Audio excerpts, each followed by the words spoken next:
Sermão de John G. Lake. Domínio de um cristão. A cura divina não é uma coisa nova, ela é tão antiga quanto a Bíblia.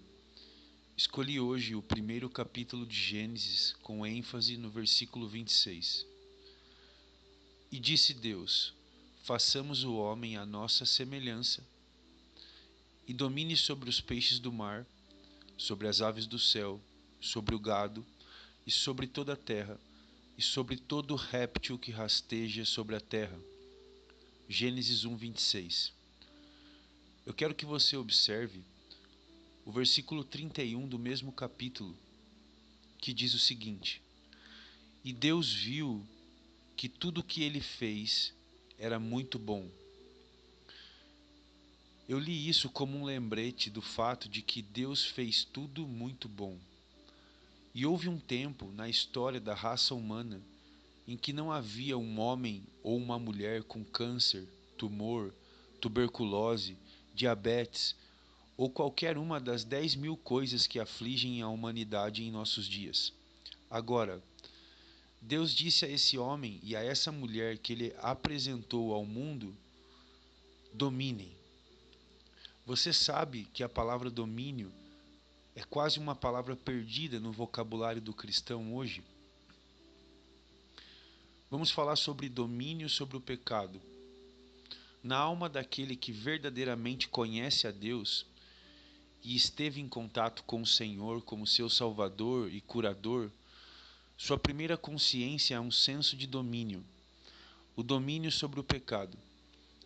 O domínio sobre o pecado é a primeira coisa que a alma cristã toma consciência, e na alma verdadeiramente iluminada por Deus, domínio sobre a doença da mesma forma. Tendo estado sob o domínio do pecado e tendo entrado em união com Deus, o domínio do Espírito de Deus se manifesta sobre o pecado. A liberdade da consciência do controle e poder do pecado é possivelmente a primeira consciência vivida e duradoura na alma do homem que encontrou a Cristo. Não consigo imaginar que, quando Adão queria que as vacas ou ovelhas saísse com um cachorro ou um porrete para pegá-las. Vivendo como vivia no lugar de Deus, onde Deus tinha a plenitude de acesso à sua natureza, ele tinha um controle melhor, um domínio sobre os animais. Acredito que quando ele falou com as vacas, elas voltavam para casa, e quando ele queria os pássaros, ele dizia: venham, e eles vinham. Ele tinha domínio. É bom que o homem conheça e exerça a autoridade de Deus. Geralmente ouvimos muito mais sobre o exercício da autoridade de Deus sobre tudo, menos sobre através de nós. Parece que nesses dias os homens estudaram sobre tudo fora de si mesmo, em maior ou menor grau. Mas é quase uma tristeza que os homens saibam tão pouco sobre si mesmo. É bom conhecer as qualidades que Deus colocou na mente e na natureza dos homens.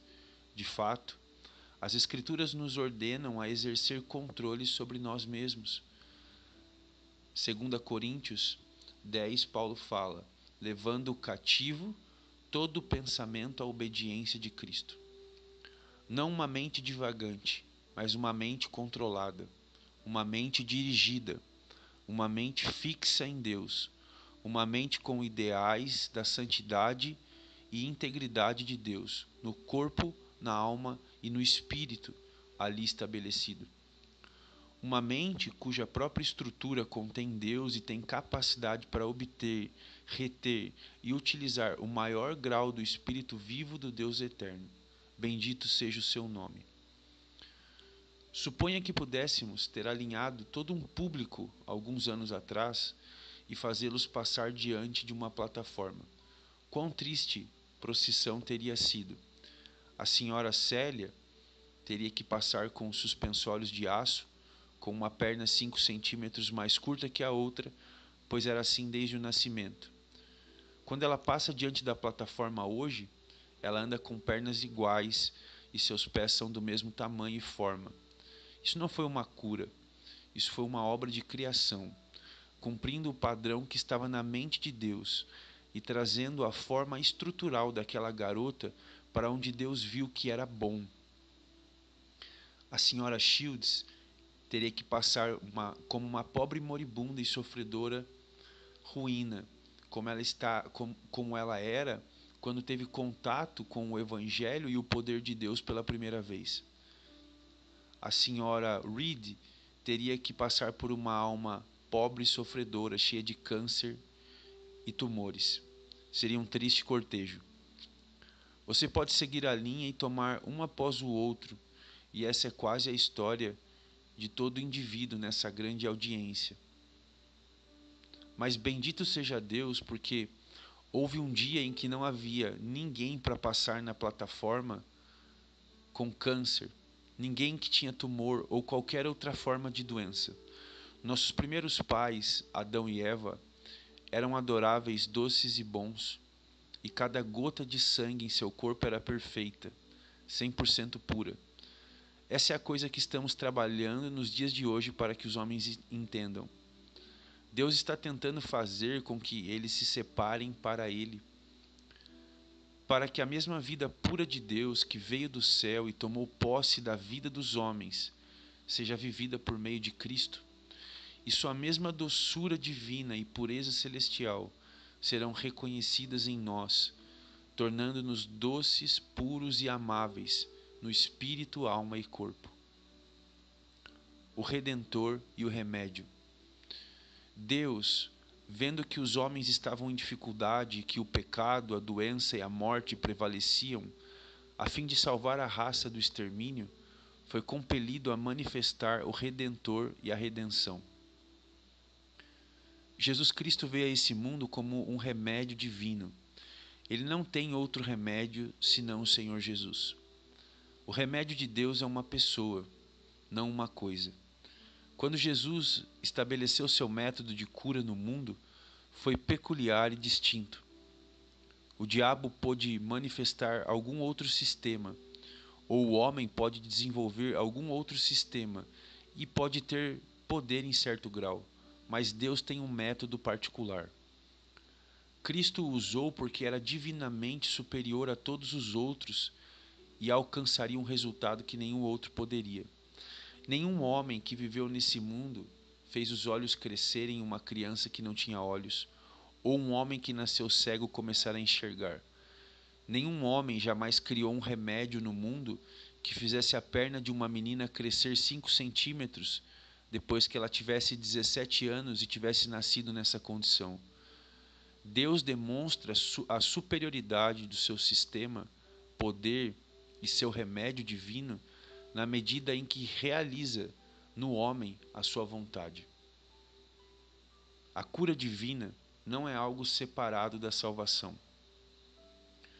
Uma das dificuldades que Deus tem que remover da mente do homem na linha da cura é essa coisa miserável que muitas vezes prevalece nos melhores círculos cristãos, onde a ideia de que a cura divina é algo dissociado ou separado da salvação de Cristo. E não é.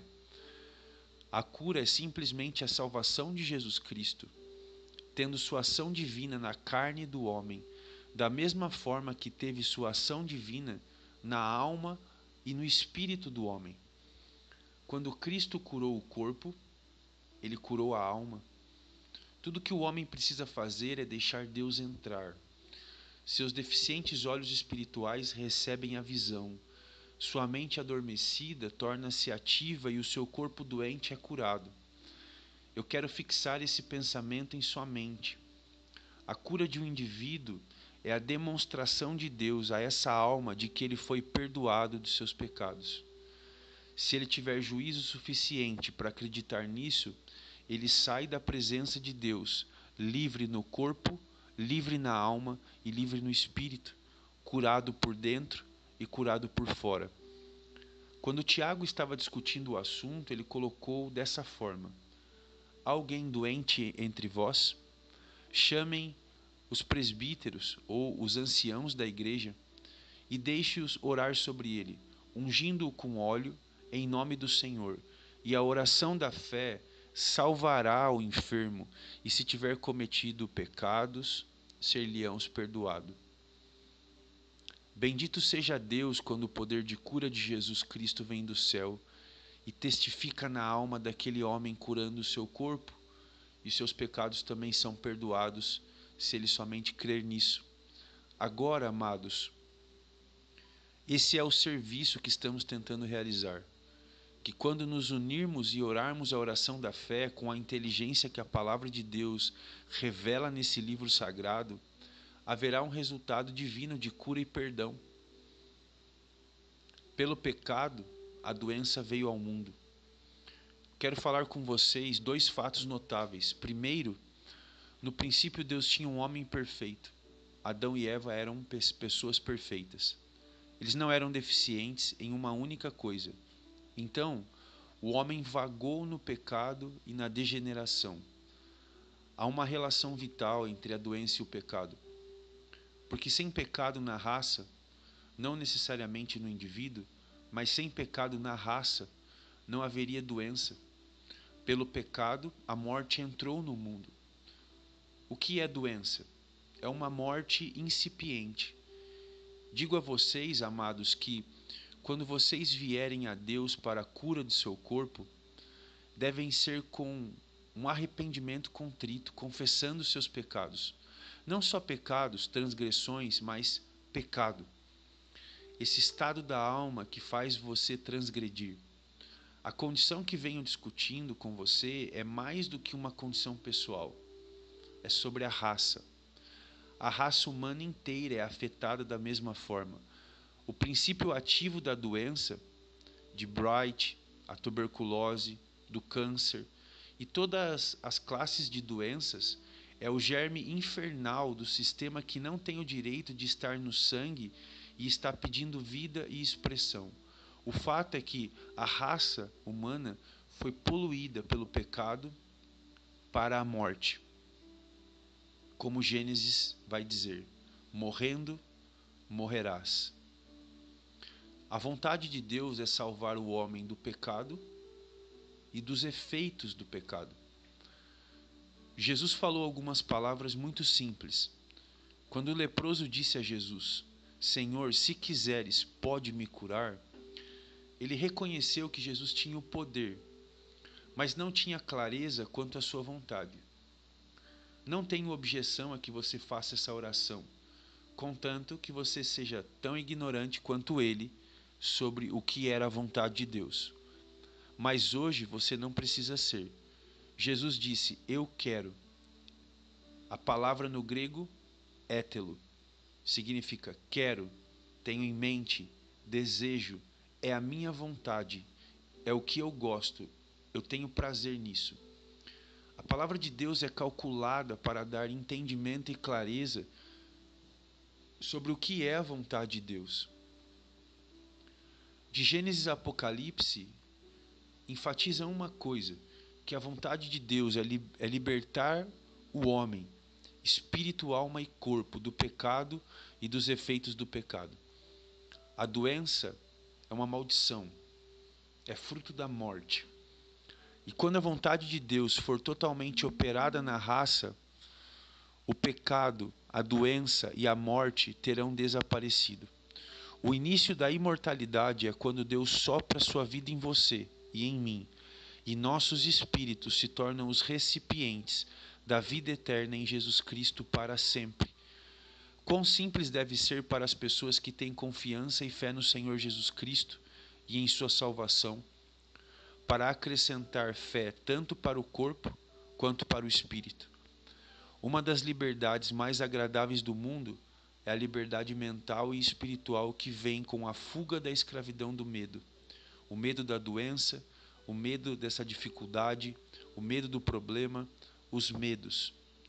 Nosso Deus diz que Ele é o Todo-Poderoso.